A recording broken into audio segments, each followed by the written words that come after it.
واللعنة الدائمة على أعدائهم أجمعين يوم عداوتهم إلى قيام يوم الدين.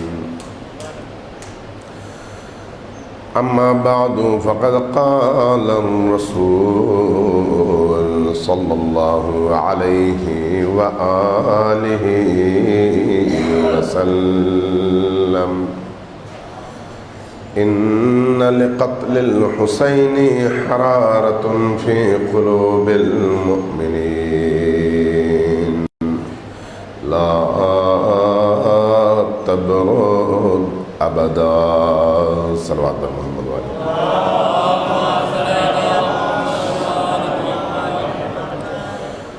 اللہ تبارک و تعالیٰ آپ کی اس عزاداری کی مجلس کو اپنی بارگاہ میں شرف قبولیت عطا فرمائے. آپ سب کی ہم سب کی حاضری کو بارگاہ امامت میں قبولیت کا باعث قرار دے. ہمارے دلوں کو، ہماری روحوں کو، ہمارے ذہنوں کو حسینی روح اور ذکی توفیق عطا فرمائے.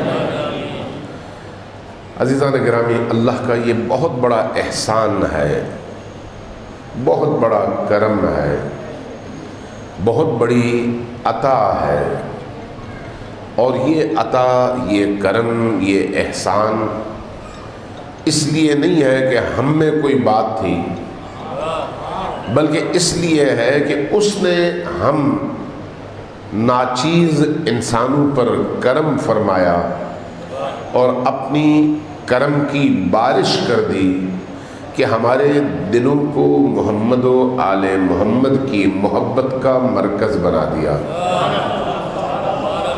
یہ اس کی عطا ہے. اللہ تبارک و تعالی جب انتخاب کرتا ہے تو انسان کے اندر کی دنیا کو دیکھ کر انتخاب کرتا ہے. آپ اگر آپ کے گھر کوئی حاجی آئے مکہ سے تو وہ آب زمزم لے کے آتا ہے. جب آب زمزم لے کے آئے تو آپ اس آب زمزم کے ساتھ کیا کرتے ہیں؟ اس کو بڑا سنبھال کر رکھتے ہیں، کم کم استفادہ کرتے ہیں تاکہ دیر تک استفادہ ہو سکے. ایک بڑے برتن میں ڈال لیتے ہیں، اس میں پھر ملتان کا عادی عام پانی بھی ڈال لیتے ہیں، مکس کر لیتے ہیں تاکہ زمزم کا اثر باقی رہے. اور جب وہ زمزم کسی برتن میں ڈالنا چاہتے ہیں تو پہلے اس برتن کو لے جا کر پاک پانی سے دھوتے ہیں اور تب وہ زمزم کا پانی آپ اس پاک برتن میں انڈیلتے ہیں. ایسا ہی زمزم کا پانی کہاں اور محبت اہل البیت کہاں؟ اللہ تبارک و تعالی محبت اہل البیت کو انڈیلنے کے لیے جس برتن کا انتخاب کرتا ہے وہ برتن دھلا ہوا، پاکیزہ اور نورانی ہونا چاہیے.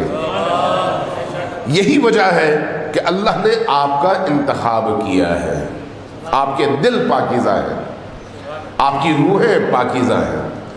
ان پاکیزہ، طاہر و مطہر قلوب اور نورانی دلوں کو بے نور نہ ہونے دیں، کبھی بھی بے نور نہ ہونے دیں. یہ یاد رکھیے گا کہ یہ جو قلوب ہے، یہ جو دل ہے، اللہ نے اگر عطا کی ہے تو ہماری ایک چھوٹی سی غلطی کی وجہ سے وہ نعمت عذاب میں تبدیل ہو سکتی ہے.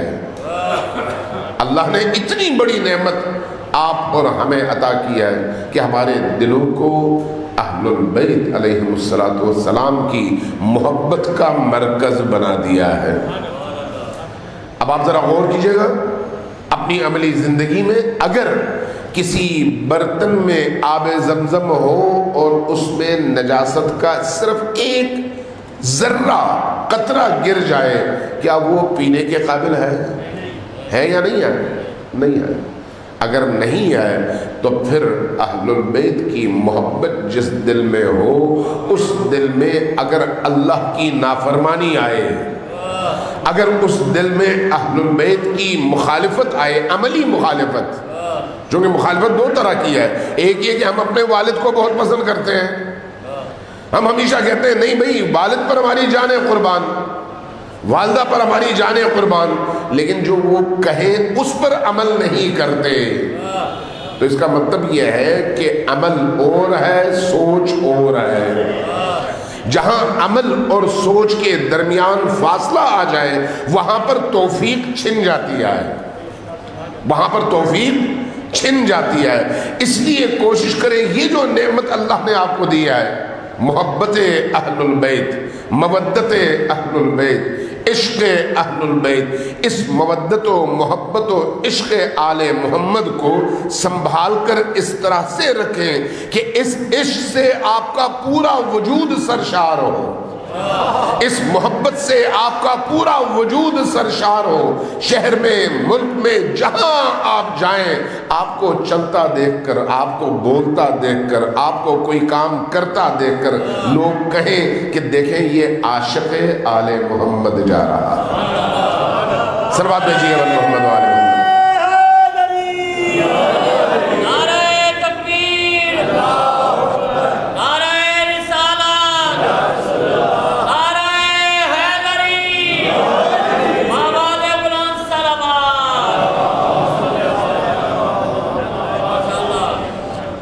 دیکھیے آل محمد کا کسی اور کے ساتھ کوئی مقابلہ نہیں ہے، کوئی مقابلہ نہیں ہے۔ جب مقابلہ نہیں ہے تو آل محمد کے پیروکاروں کا بھی دوسروں کے ساتھ کوئی مقابلہ نہیں ہے۔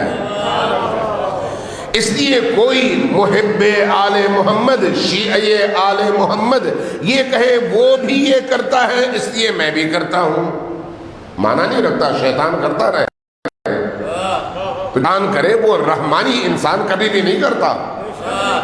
اس لیے کہ میری ذات، میرا خمیر اور ہے اور ان کی ذات اور ان کا خمیر اور ہے۔ میرا خمیر کیسے اور ہے؟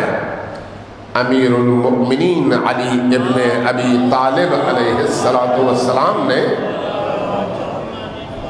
ایک عجیب جملہ فرمایا، ایک عجیب جملہ ارشاد فرمایا کہ شیعتنا، ہمارے شیعہ وہ ہے، شیعتنا خلقوا من فاضل طینتنا، ہمارے شیعہ وہ ہیں جن کو ہماری بچی ہوئی مٹی سے اللہ نے خلق کیا ہے۔ شیعتنا خلقوا من فاضل طینتنا وعجنوا بماء محبتنا، اور جب ان کی اس مٹی سے خمیر گوندا جا رہا تھا تو ہماری محبت کا پانی ملایا گیا ہے۔ وَعُجِنُوا بِمَاءِ مَحَبَّتِنَا، ہماری محبت کا پانی ان کے خمیر میں ملایا گیا ہے۔ شیعتنا، غور سے سنیے اور حفظ کیجئے، شیعتنا خلقوا من فاضل طینتنا وعجنوا بماء محبتنا یفرحون بفرحنا یحزنون بحزننا، ہمارے شیعہ وہ ہیں جو ان کو خوشی ہوتی ہے تو تب ہوتی ہے جب ہمیں خوشی ہوتی ہے، وَيَحْزَنُونَ وَيَحْزَنُونَ بِحُزْنِنَا، وہ تب محزون، غمگین، عزادار، سوگوار ہوتے ہیں جب ہمیں غم و اندوہ اور سوگ ہوتا ہے۔ یعنی اہل البیت اور ان کے پیروکاروں کے درمیان فاصلہ کوئی نہیں ہے، ایک ہی کڑی ہے، ایک ہی سلسلہ ہے۔ ادھر اطاعت کرنے والے ہیں، ادھر اطاعت ہونے والے ہیں۔ اہل البیت وہ ہیں جن کی اطاعت کی جاتی ہے اور پیروکار وہ ہیں جو اطاعت کرتے ہیں، اور دونوں مل کر اسلام کی بنیاد بنتے ہیں، اسلام کو اپنے پاؤں پر کھڑا کرتے ہیں۔ اس لیے اہل البیت کا مقابلہ دوسروں سے نہ کرو اور اہل البیت کے پیروکاروں کا مقابلہ بھی دوسروں سے نہ کرو۔ اہل البیت اور ہیں اور دوسرے اور ہیں۔ اللہ تبارک و تعالیٰ نے اہل البیت کو خاص اہتمام کے ساتھ پیدا کیا ہے، اور اسی خاص اہتمام کی وجہ سے اہل البیت کے پیروکار بھی کچھ خصوصیات کے حامل ہوتے ہیں. ہر شخص اہل البیت کا پیروکار نہیں ہوتا. ذرا غور کیجئے گا اس بات پر کہ میں کیا عرض کر رہا ہوں. صلوات بھیجیں پر محمد و آل محمد.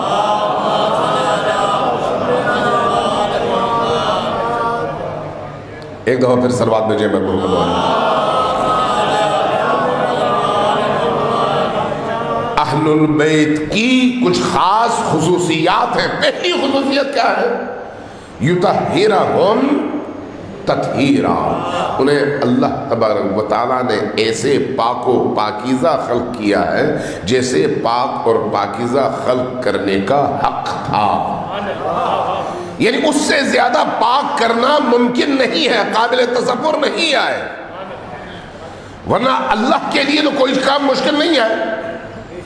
اللہ ہماری طرح تو نہیں ہے، وہ خالق ہے، اسباب کا پیدا کرنے والا ہے، علتوں کا پیدا کرنے والا ہے، سبب کا پیدا کرنے والا ہے. لہذا جب اللہ کسی کام کا ارادہ کرتا ہے تو وہ کام کرتا نہیں ہے، وہ کام ہو جاتا ہے.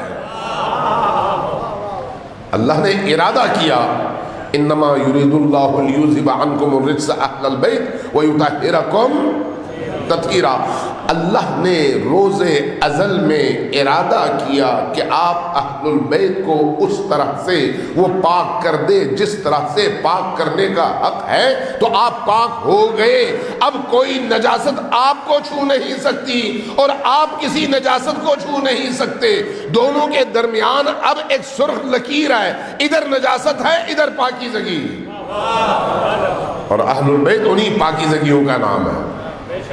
اور مقابلے میں باقی لوگ کیا ہیں؟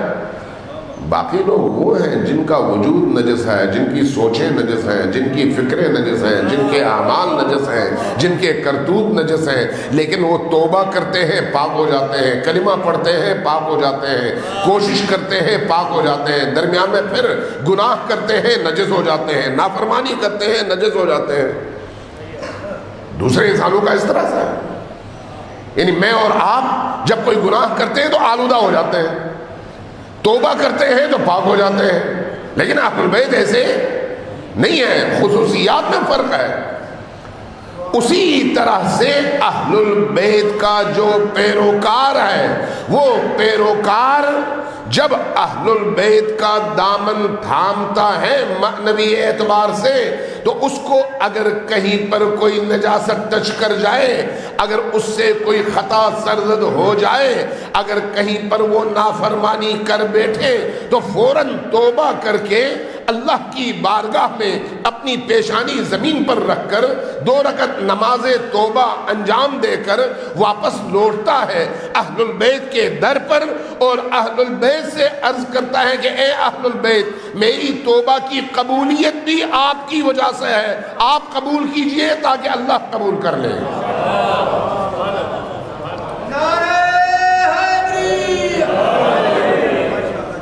اس لیے یہ ذہن میں رکھیے گا کہ اہل البیت بھی اور ہیں اور اہل البیت کے ماننے والے بھی اور ہیں. اہل البیت تمام دنیا کے لیے رحمت کا مظہر ہے، تمام دنیا کے لیے. کس رحمت کا؟ وہی رحمت جو اللہ نے اپنے آپ سے منسوب کر رکھی ہے. جب آپ کہتے ہیں بسم اللہ الرحمن الرحیم، اللہ رحمان بھی ہے اور رحیم بھی ہے. رحمان فی الدنیا و رحیم فی الآخرہ. تو یہ جو رحمان فی الدنیا و رحیم فی الآخرہ ہے، اس کا مظہر علی کہلاتا ہے. اس دنیا میں اگر اللہ کی رحمت اور رحمانیت چاہیے تو وہ محمد و آل محمد، علی اور آل علی کے ذریعے سے آپ تک پہنچتی ہے. اللہ نے ذریعہ ان ہستیوں کو بنایا ہوا ہے، اس لیے گناہ کے بخشوانے کا ذریعہ بھی یہ ہستیاں ہیں، ادھر سے عطا کا ذریعہ بھی یہ ہستیاں ہیں، ادھر سے توبہ کا ذریعہ بھی یہ ہستیاں ہیں.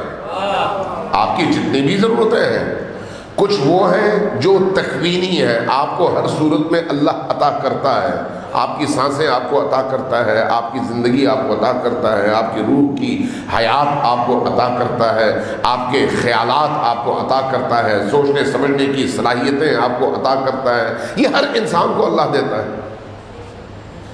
کچھ ایسی چیزیں ہوتی ہیں جو آپ اللہ سے طلب کرتے ہیں۔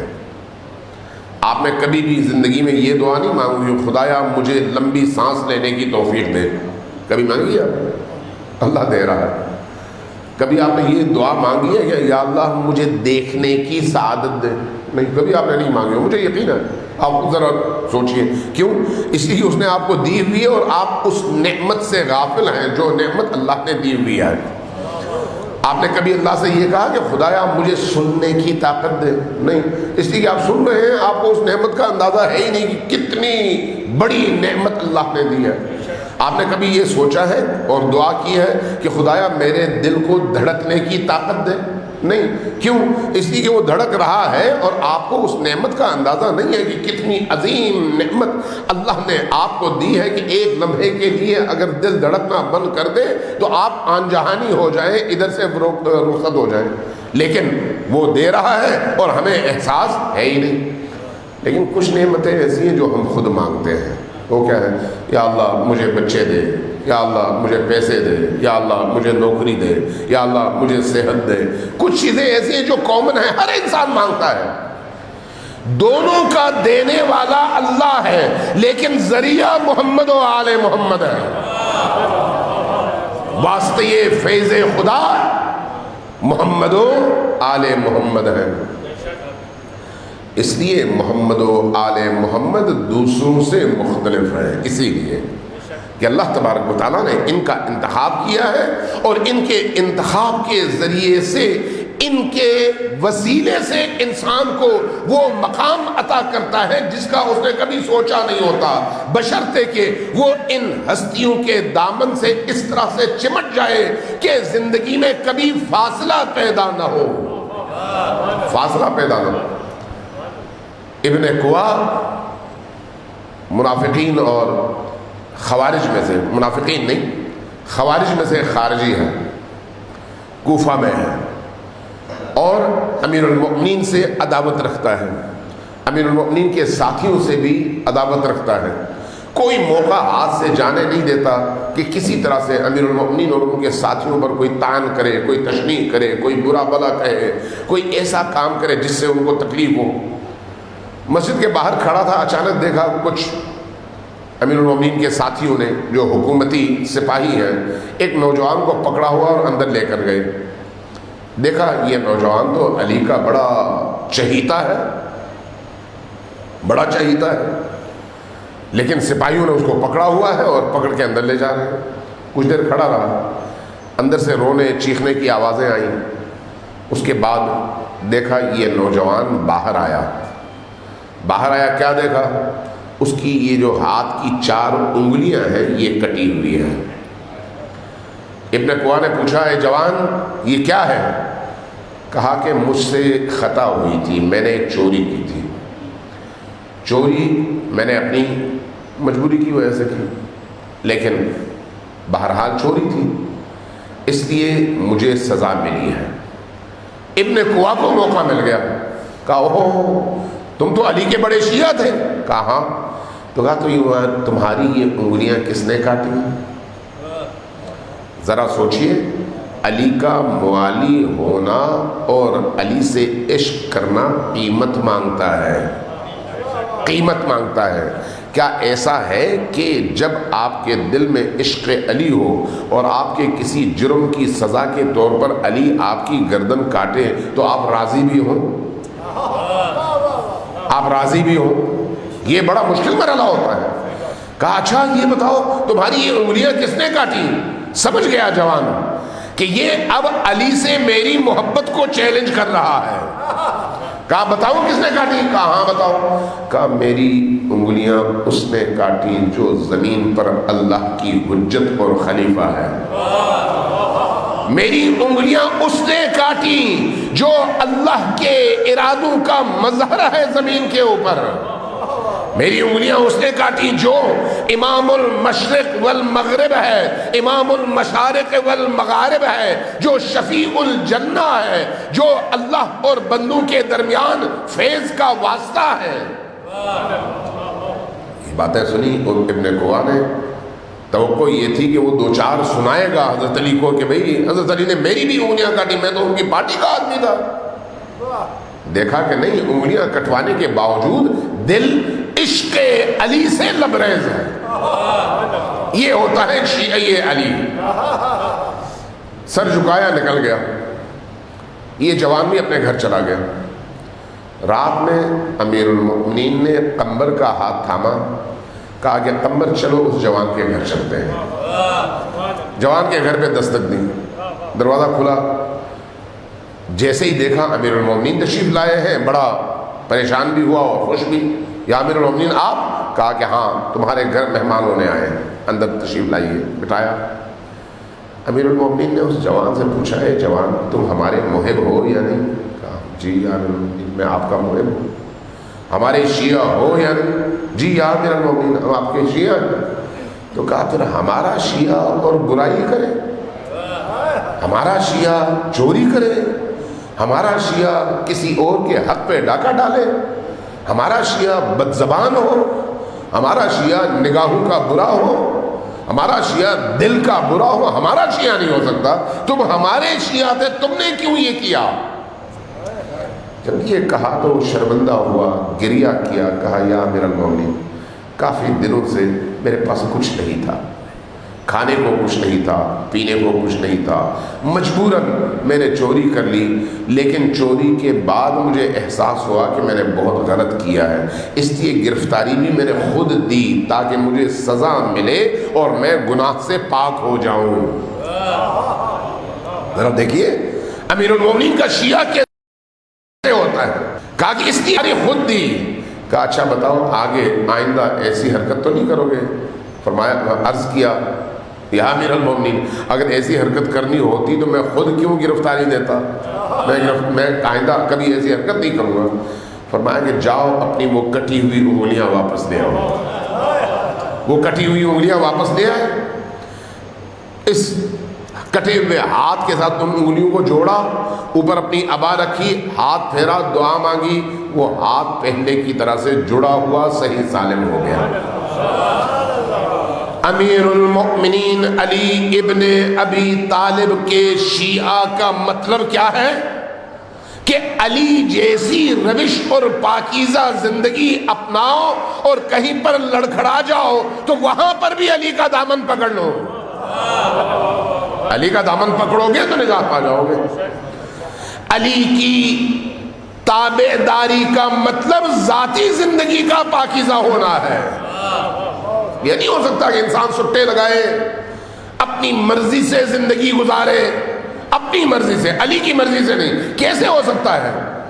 کیسے ہو سکتا ہے کوئی شخص کسی کا عاشق ہو اور زندگی اپنی مرضی سے گزارے؟ جو عاشق ہوتا ہے وہ معشوق کے نگاہ التفات کا منتظر ہوتا ہے، اس کی نگاہ سے اشارہ ملے تو اپنی جان کٹوائے، اپنا سر کٹوائے۔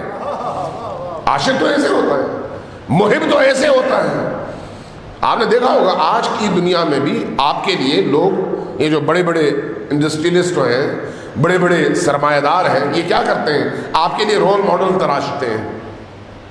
کسی انڈین ایکٹر کو، کسی پاکستانی ایکٹریس کو آپ کے لیے رول ماڈل بناتے ہیں، اس پر اشتہارات بناتے ہیں، اشتہارات ٹی وی پہ چلا دیتے ہیں، اشتہارات اخبار میں چلا دیتے ہیں۔ آپ کے بچے ان اشتہارات کو دیکھتے ہیں، اس سے سیکھتے ہیں چائے پینے کا سٹائل کیا ہونا چاہیے، سگریٹ پینے کا سٹائل کیا ہونا چاہیے، فلان کام کرنے کا سٹائل کیا ہونا چاہیے۔ سٹائل آپ کو کون بتاتا ہے؟ یا وہ ایکٹریس لڑکی یا یہ ایکٹر لڑکا۔ پھر ان کے تصویروں کے ساتھ ان کی بنیانیں بنتی ہیں، سیڑیں، قمیضیں بنتی ہیں، نوجوان اس کو پہنتے ہیں اور پہن کر گویا اپنے لیے اس کو رول ماڈل کے طور پر اپناتے ہیں اور اس طرح سے سٹائل اپناتے ہیں۔ اس طرح کے بال بنائیں گے، اس طرح کی لپسٹک لگائیں گے، اس طرح کا انداز اپنائیں گے۔ یہ کیا ہے؟ ماڈلنگ، رول ماڈل بنانا۔ آپ کے لیے اس کو رول ماڈل بنایا گیا۔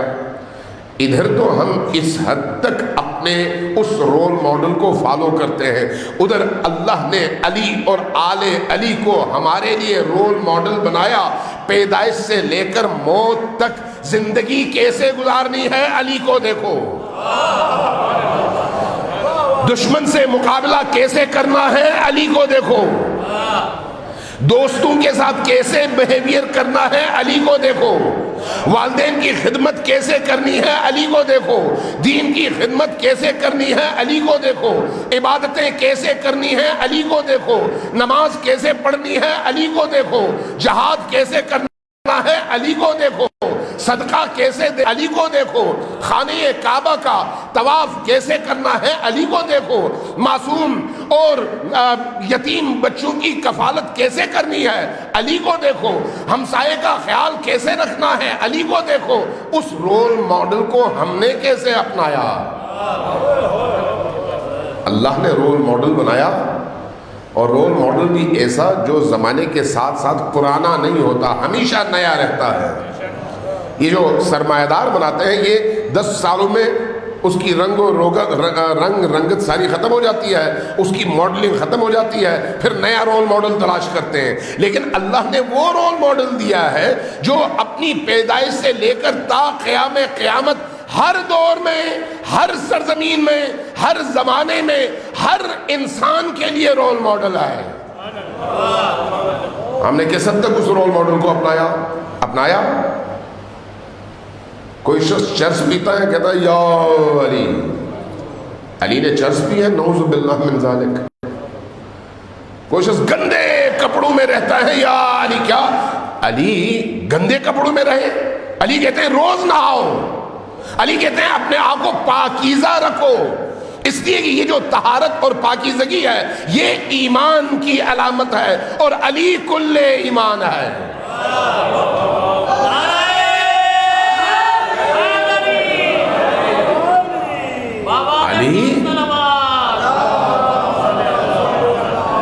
علی رول ماڈل ہے، اور رول ماڈل اپنی زندگی کے ہر مرحلے پر رول ماڈل ہیں۔ جب وہ گریہ کریں رول ماڈل ہیں، جب وہ سجدہ کریں رول ماڈل ہیں، جب وہ کھیتی باڑی کریں رول ماڈل ہیں، جب وہ جہاد کریں رول ماڈل ہیں، جب وہ بچوں کی تربیت کریں رول ماڈل ہیں، جب وہ ایک عورت سے شادی کریں رول ماڈل ہیں، جب وہ بچوں کی پرورش کریں رول ماڈل ہیں، جب وہ خطبے کے لیے ممبر پر چڑھیں رول ماڈل ہیں، جب وہ نماز شب اور تہجد کے لیے اٹھے رول ماڈل ہیں، جب وہ بازار میں آ کر تجارت کریں رول ماڈل ہیں، جب وہ یہودی کے باغ میں محنت مزدوری کر کے 1-2 درہم کما کر لے جا کر یتیموں اور بیواؤں پر خرچ کریں رول ماڈل ہیں، جب وہ سچائیوں کے امام بن کر حقیقتوں کو آشکار کریں رول ماڈل ہیں، ہر معاملے میں رول ماڈل ہیں، اور تب تک رول ماڈل ہیں جب تک دنیا ہے۔ اب سوچنے والی بات ہے کہ ہم نے کس حد تک فالو کیا ہے۔ صلوات بھیجیے بر محمد و آلہ۔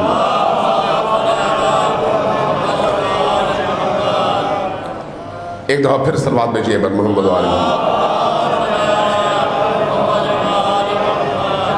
اسی لیے ہمیں کہا گیا ہے محمد و آل محمد کو ہمیشہ یاد رکھو، ہمیشہ۔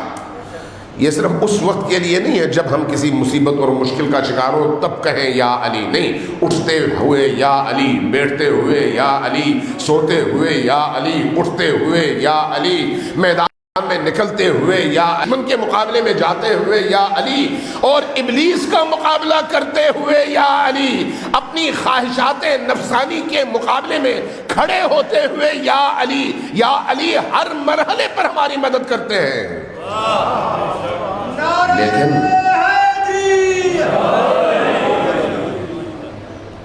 لیکن برائیوں میں نہیں، برائیوں کی انجام دہی میں نہیں، ظلم میں نہیں، دوسروں کا حق کھانے میں نہیں، دوسروں پر ظلم کرنے میں نہیں، بیوی بچوں پر ہاتھ اٹھانے میں نہیں، بچوں پر ظلم کرنے میں نہیں، بیوی کو اس کی گنجائش سے زیادہ مشکل میں ڈالنے میں کبھی بھی نہیں، بہنوں کا وراثت میں حق کھانے میں کبھی بھی نہیں۔ اگر ایسا ہے تو پھر وہ علی اور ہے، اور اللہ کا بنایا ہوا علی اور ہے۔